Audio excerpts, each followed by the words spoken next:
Alexander Rodnyansky, thank you very much indeed for your time.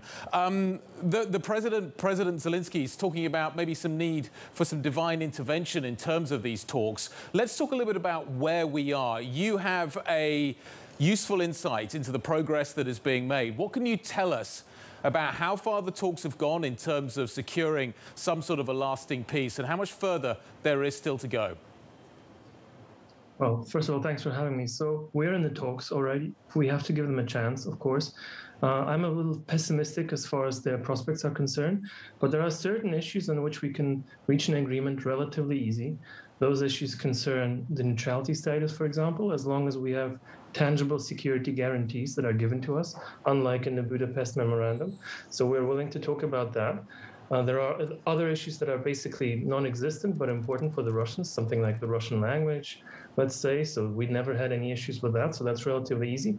But there are, of course, certain points which are completely off the table. Anything that concerns our sovereignty or territorial integrity, that's never going to be discussed. Now, as far as divine intervention, as you say, that's good. We have to give peace a chance. Alexander, this is Creedy in New York. Thank you again for joining us.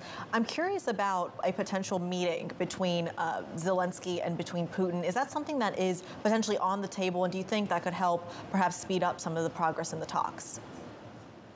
Well, certainly we have to do anything that we can to speed up the talks or have any success. We have to give any type of negotiation a chance. Unfortunately, the Russian side hasn't been willing to talk to us directly. The Russian leader hasn't been willing to talk to our president directly for a long time.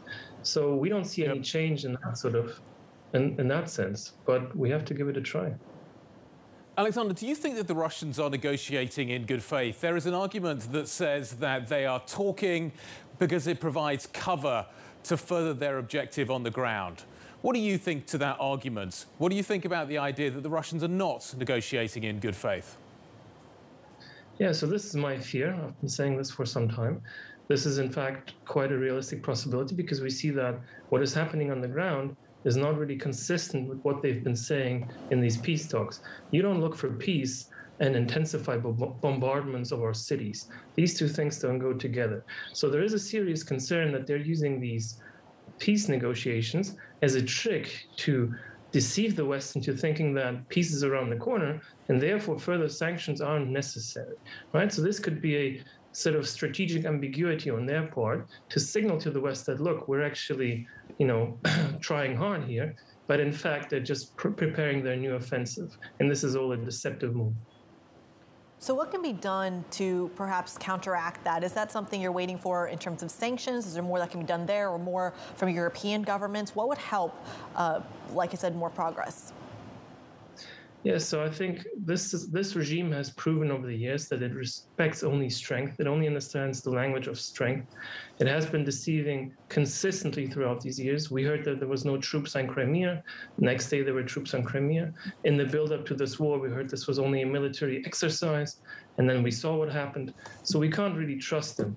What we can do is put pressure on the Russian regime economically. That means increasing further sanctions as far as the revenues from oil and gas sales to Europe are concerned. So an oil embargo, a gas embargo would really help in the sense of bringing Russia's war effort to an end, because Russia's war effort is financed through these sales of gas and oil at this stage.